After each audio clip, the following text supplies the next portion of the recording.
વાલા મુક્તો, આપણે પરમહંસ ગાથા એમાં એક છે તપસાનંદ સ્વામી અને બીજા છે જયાનંદ સ્વામી.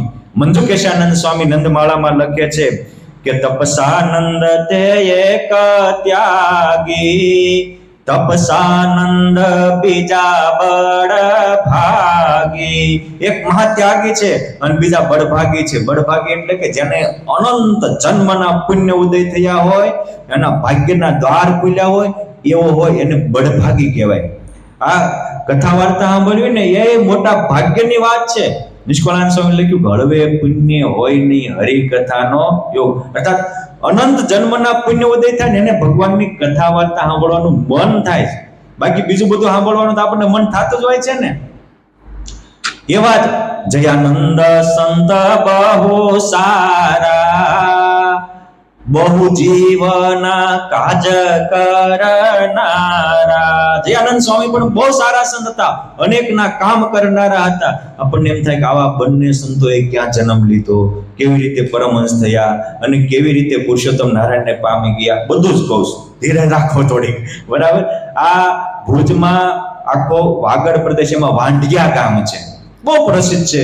ભગવાન સ્વામિનારાયણ ત્યાં અનેક વાર ગયેલા અને અનેક લોકોને સમાધિ કરાવેલી. વાંઢિયાના દેવજી ભગત વગેરે મહાબ્રહ્મચર્ય પાળતા હતા. એ એકને ખાતર પુરુષોત્તમ નારાયણ અનેક વાર ત્યાં ગયેલા. આ બંને નાનપણના જીગરજાન દોસ્ત હતા અને મિત્ર હોય તો આવા હોવા જોઈએ. એકબીજાનું આધ્યાત્મિકતાની પોષણ કરે. હું ઘણી વાર કહું કે લાલજી મૂળજી જેવી ગોઠડી કરવી. લાલજી એ નિષ્કુળાનંદ સ્વામી થયા, મૂળજી એ ગુણાતીતાનંદ સ્વામી થયા. એકે ધોલેરામાં રહીને આખું ધોલેરા ભાલ પ્રદેશ જજનાવ્યો, એકે જુનાગઢમાં જઈને આખો સૌરાષ્ટ્ર પ્રદેશ જજનાવ્યો. પણ નાનપણથી તમે જુઓ, જે મહાન હશે ને નાનપણથી કથા વાર્તાના રસિયા હશે, સાહિત્ય પ્રેમી હશે, સંતો જોઈને એની સેવામાં દોડી દોડીને જાતા હશે. આ બંને નાનપણથી એવા જીગરજાન દોસ્ત હતા. હળી મળીને ભજન આખી રાત કરતા, પરોપકારના કાર્ય કરતા અને પૂર્વના મુક્ત હતા. બદ્રિકાશ્રમમાં સાપ થયો ને એટલે અહીં આવ્યા હતા અને એટલે એને નાનપણથી પરમાત્માને પામવાની લગન હતી. જીવને ભૂખ તો ઘણી હોય છે, પણ જો ભગવાનની ભૂખ જાગે ને તો સર્વે દુઃખ ભાગે. આટલી જ ભૂખ ભગવાનને પામવાની. અને એક વાત યાદ રાખો, જન્મેલા કોઈ પણ પશુ પંખી હોય એને સીધું ખાવાનું મન થાય છે. શું કામ ખાવાનું મન થાય છે?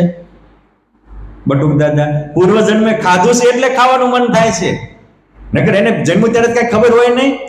એમ પૂર્વ જન્મે જેને ભક્તિ કરી હોય એને આ જન્મે ભગવાનને પામવાનું મન થાય. પૂર્વે નકરા ભોગ જ ભોગવ્યા હોય એને તો ભગવાન ભજતા હોય એ ગાંડા કાઢતા હોય એવું લાગે. આ પૂર્વના મુક્ત હતા એટલે નાનપણથી પરમાત્માને પામવાની લગ્ન હતી. અને યાદ રાખો, જીવતા સંતોષ રહે અને અંતે પૂર્ણતા જીવનમાં અનુભવાય, એ જ મનુષ્ય જીવનની સાર્થકતા છે. આ પણ આવી જીવનને જીવતા સંતોષને અંતે પૂર્ણતા અનુભવવા માંગતા હતા અને એટલે એ સાચા સંતની ખોજમાં હતા. કોઈ માંદો પડે ને હરેશભાઈ, તો એને કેવું ન પડે, એના કુટુંબીઓ બધા ડોક્ટરને શોધી લે. પણ યાદ રાખો, આપણે માંદા પડીએ ને ત્યારે આપણને જે તકલીફ હોય ને એ તનના રોગની હોય છે. એ પછી કોલેરા હોય કે મેલેરિયા હોય, અને એ માણસ સિંહ કે વાઘ કે સર્પથી વધારે ડરે છે, પણ એની કરતા મચ્છર નાનું છે અને વધારે રોગ લાખો એનથી મરે છે, પણ નાનું છે ને એનો ભય નથી લાગતો. અને એની કરતા કોરોના હતો એનથી નાનો વાયરસ હતો પણ કરોડોનો કચરઘાણ કાઢી નાખ્યો. આ રોગના વાયરસો એક શરીરનો નાશ કરે છે, પણ મારા તમારામાં રહેલા કામ ક્રોધાદિક વાયરસો કરોડો જન્મ બરબાદ કરી નાખે. આ એનાથી આઝાદ થવા માંગતા હતા. રોગીને જેમ દવા ખબર પડે કે આ ડોક્ટર સારો છે તો દોડીને ત્યાં પહોંચી જાય, એમ આ બંને જયાનંદ સ્વામી અને તપસાનંદ સ્વામીને ખબર પડ્યું કે આજે ધરતી ઉપર કરોડો આત્માના કલ્યાણ માટે પુરુષોત્તમ નારાયણ પ્રગટ થયા છે. ભર યુવાનીમાં કુટુંબ પરિવારનો ત્યાગ કરી અને એ ભગવાનને ભેટવા માટે આવી ગયા. એ વાંઢિયાથી ભુજ ગયા. ભુજથી ખબર પડી કે ભગવાન આ વખતે 69 કાળ હતો અને ભગવાન ગઢપુરમાં રંગોત્સવ કરવાના હતા. અને એ સમયે ભગવાન સ્વામિનારાયણ વિક્રમ સંવત 1869 ફાગણ મહિનામાં ગઢપુર ધામમાં ભવ્ય રંગોત્સવ કર્યો. હજારો નરનારીઓ નિરખવા આવ્યા, પરમહંસો પણ ગામડા મંડળ ભરાઈને આવ્યા હતા. એ જ વખતે આ બંને આવ્યા અને પુરુષોત્તમ નારાયણની રંગોત્સવની લીલા નિહાળવા. દેવોએ આકાશમાંથી ચંદન પુષ્પની વૃષ્ટિ કરતા મુક્તો આવીને જોતા હતા. અહોભાવથી દર્શન કરતા સમાધિ થઈ. તો આ બહુ મહત્વનું છે. મહિમાનું બીજું નામ જ અહોભાવ છે. ગોપાળાનંદ સ્વામીને પૂછ્યું મહિમા કોને કહેવાય?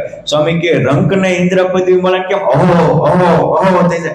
અત્યારે ચૂંટણીઓ લડતા હોય ને બધા મહેનત કરી હોય, પણ જેને સીએમ નું પદ મળે ને એને એમ થાય એના આખા પરિવાર અમારા સીએમ થયા, એ પરિવારને ગૌરવ. આ મહિમાનો એ ભગવાન કે સંતને જોઈને અહોભાવ પ્રગટ થાય, એ જ મહિમા છે. અહોભાવથી દર્શન કર્યા, સમાધિ થઈ ગઈ. પછી તો સમાધિમાંથી મહારાજે કરુણા કરીને જાગૃત કર્યા. ગુણમત ગંગામાં સ્નાન કરી અને કીર્તન ગાતા પાછા આવ્યા અને પુરુષોત્તમ નારાયણે પાછા પોતાનો શાંત શ્વેત વસ્ત્ર ધારણ કરી પરમહંસોને પીરસતા હતા. એ દર્શન થયા હતા. ઓહો કે આ કરોડોને સમાધિઓ કરાવે, એ પાછો સેવક બનીને પંક્તિમાં પીરસે, તો બધી ગુણ આવ્યા. અને એવું થયું ત્યાં ફરી સમાધિ થઈ, જાગૃત થઈ, પુરુષોત્તમ નારાયણને જીવન સમર્પિત કર્યું. અને ભગવાન સ્વામિનારાયણે આ બંનેને, એનું પૂર્વાશ્રમનું શું નામ હશે તો ખબર નહીં, પણ મહારાજ કે આ પૂર્વના મહામુક્તાત્મા છે. આ જીવનમાં હજારોને જય જયકાર કરે એવા સંત છે. એટલે એકનું નામ જયાનંદ સ્વામી રાખ્યું અને એકનું નામ તપસાનંદ સ્વામી રાખ્યું. આ બંને સંતો જ્યારે મહારાજે વિક્રમ સંવત 1869 ફાગણ સુદ વદ પડવો પ્રતિપદા નરનારાયણ જયંતિના દિવસે દીક્ષા આપી, ત્યારે એની હારે પરમાનંદ સ્વામી, ભાગેશ્વરાનંદ સ્વામી, ભક્તાનંદ સ્વામી, ધર્માનંદ સ્વામી, ધર્મચરણાનંદ સ્વામી વગેરે 22 જેટલા પરમહંસોને પણ દીક્ષા આપી હતી. પછી ભગવાન સ્વામિનારાયણ ઉત્સવ પૂરો થયો પછી ગામડે ફરવાનું કહ્યું. ત્યારે પણ આ બંને સંતોએ ગામડે ફરી અને કેટલાયને સત્સંગ કરાવ્યો હતો. આ બંને જોડિયા સંતો કહેવાતા. જ્યાં જાય ત્યાં, જેમ લવ કુશની જોડી, રામકૃષ્ણની જોડી, બલરામની, એ જ રીતે આ બંને સંતો જોડિયા હતા. ભજન પરાયણ જીવન જીવતા, તપ પરાયણ જીવન જીવતા હતા અને એક રોચીના હતા. પુરુષોત્તમ નારાયણ સ્વધામ પધાર્યા પછી વિશેષતા બંને સંતો વડતાલ ધામમાં રહેતા હતા. યોગ સમ્રાટ બોલે બ્રહ્માંડો ડોલાવે, સંકલ્પ કરીને સૃષ્ટિ ફેરવે એવા ગોપાળાનંદ સ્વામીની આજ્ઞાથી એ વખતે આચાર્ય પ્રવર શ્રી રઘુવીરજી મહારાજ, મહંત અક્ષરાનંદ સ્વામી એના જેમ ગમે એમ એની રુચિમાં સેવા કરતા હતા. અને ગોપાળાનંદ સ્વામીની કૃપાથી આ બંનેને આત્મામાં પરમાત્માનો સાક્ષાત્કાર થયો હતો. ગોપાળાનંદ સ્વામીના જે એક શિષ્ય પાર્ષદ ભુવાનજી ભગત પછી ગોપાળાનંદ સ્વામી પાસે પરમહંસની દીક્ષા લઈને વાસુદેવ ચરણ સ્વામી થયા હતા. અને વાસુદેવ ચરણ સ્વામીએ હરિચરિત્ર ચિંતામણી નામનો ગ્રંથ લખ્યો છે, જે કુંડળ ધામ દ્વારા પ્રકાશિત થયો હતો. આગલો પ્રસંગ કયો એ મેં પ્રસાદાનંદ સ્વામીનો સ્વામિનારાયણ વિચરણ લીલામૃત ગ્રંથ હતો, એમાં લખાયો છે. આ લખ્યો છે કે તપસાનંદ સ્વામી છે પાવન, જેને આત્મા પરમાત્માનું દર્શન. તપસાનંદ સ્વામી જ્યાં જાય ત્યાં હજારોને પાવન કરનારા. શું કામ? તો કે આત્મામાં પરમાત્માનું દર્શન છે. અને જયાનંદને તો જગન્નાથે દીધા હાર તોરા, હરિએ પોતાને હાથે અનેકવાર રાજી થઈને સેવા કરીને રાજી થયા. તો મહારાજે અનેકવાર એને હાર તોરા વગેરે આપ્યું હતું. આ જયાનંદ સ્વામીને તપસાનંદ સ્વામી ગોપાળાનંદ સ્વામીનો સમાગમ કરતા એનો પુરાવો ગોપાળાનંદ સ્વામીની વાતો છે. સ્વામીની વાતોમાં આ જયાનંદ સ્વામી કહે છે કે સ્વામી તમે કહો છો એ વાત સાચી છે. જો ક્રોધ ન જ કરવો એવો સંકલ્પ કર્યો હોય તો સૂર્ય કદાચ પૂર્વનો પશ્ચિમમાં ઉગે, ધરતી ધરાતળ રસાતળમાં જાય, પણ ક્રોધ ન થાય તો દંડ ઠેરાવ હોય તો.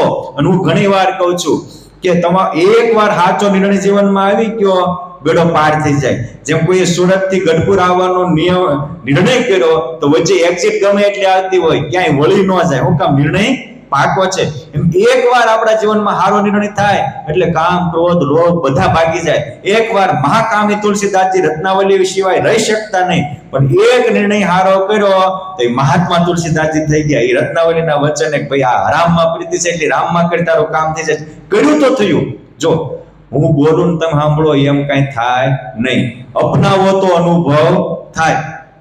ગોપાળાનંદ સ્વામી ઉપર વાત કરે છે, હા હા વાંચું છે, જીવ સત્સંગે કરીને તો મહાસમર્થ થાય અને લોભ કામ આદિ સંકલ્પ પણ નો થાય, પણ આવી જો દ્રઢ આંટી પાડે તો કામ ક્રોધ લોભ મદ મોહ દોષ બધા ભાગી જાય. કેમ જે સ્વામી કે જીવ તો બહુ બળ્યો છે, ધારે ઈ કરી શકે, પણ ઈ ધારવું જોઈએ.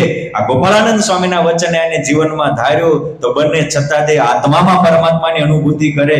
જ્યાં જોવે ત્યાં રામજી બીજું ન ભાષે રે, ભાત દેખી ભૂલે નહીં અનુભવ ઉજાસે રે. આવી મહા અલૌકિક સ્થિતિવાળા થયા હતા. વડતાલ ધામમાં તે આખા ચરોતર ને સુરત સુધીને વલસાડ વાપી સુધી જઈને હજારો લોકોને સત્સંગ કરાવ્યો હતો. ભાર પ્રદેશમાં પણ અનેકને સત્સંગ કરાવ્યો હતો. અને આ બંને જોડિયા સંતો વિક્રમ સંવત 1930 માગશર માસમાં 15 દિવસના અંતરે વડતાલ ધામથી અક્ષરવાસી થયા હતા. પ્રથમ તપસ્યાનંદ સ્વામી વિક્રમ સંવત 1830 માગશર સુદ 14 ના દિવસે વડતાલમાં સ્વતંત્ર થકા યોગની જેમ નિદ્રા મુદ્રા ધારણ કરી અને ઉત્થાપનના દર્શન કરીને પરમહંસોની ધર્મશાળામાં ધામમાં ગયા. ત્યારે હજારો વિમાનો લઈને પુરુષોત્તમ નારાયણ તેડવા આવ્યા હતા અને વડતાલ ધામની અક્ષરધામ ધર્મશાળા પરમહંસોની ઉપર ચંદન પુષ્પની વૃષ્ટિ થઈ હતી. આવી રીતે સ્વતંત્ર થકા ભૌતિક દેહનો ત્યાગ કરી પુરુષોત્તમ નારાયણને પામ્યા. અને પછી 14મા દિવસે માગશર વદ 14ને દિવસે જયાનંદ સ્વામી પણ જિંદગીની બાજીને જીતીને કાળના માથા ઉપર ડંકો દઈ અને પુરુષોત્તમ નારાયણને પામી અને પૂર્ણ કામ થયા હતા. અને એ વખતે પણ હજારો લોકોને દિવ્ય અનુભૂતિ થઈ હતી. માટે આવી રીતે પુરુષોત્તમ નારાયણ તે દિવસ નહીં આજે પણ પોતાના ભક્તોને તેડવા આવે છે અને પોતાના ભક્તને પૂર્ણ કામ કરે છે. માટે આ જયાનંદ સ્વામી, તપસાનંદ સ્વામી અને નરહરિયાનંદ સ્વામીના જીવનમાંથી આપણે પણ એવા ખરા મુમુક્ષુ બનીએ, પુરુષોત્તમને પામવાની ભૂખવાળા બનીએ, તો પુરુષોત્તમ નારાયણ આપણું પણ આજે દુઃખ ટાળવા તૈયાર છે. આવી ભગવાનની સાચી ભૂખ આવે, સાચી લગ્ની લાગે અને પુરુષોત્તમ નારાયણના પ્યારા થવાની ઉમેદ જાગે એવી મહારાજ તપસાનંદ સ્વામી, નરહરિયાનંદ સ્વામી, જયાનંદ સ્વામી, ગોપાળાનંદ સ્વામી, 500 પરમહંસો અને સર્વે મુક્તો સંતોના પાવન ચરણોમાં પ્રાર્થના. જય સ્વામિનારાયણ.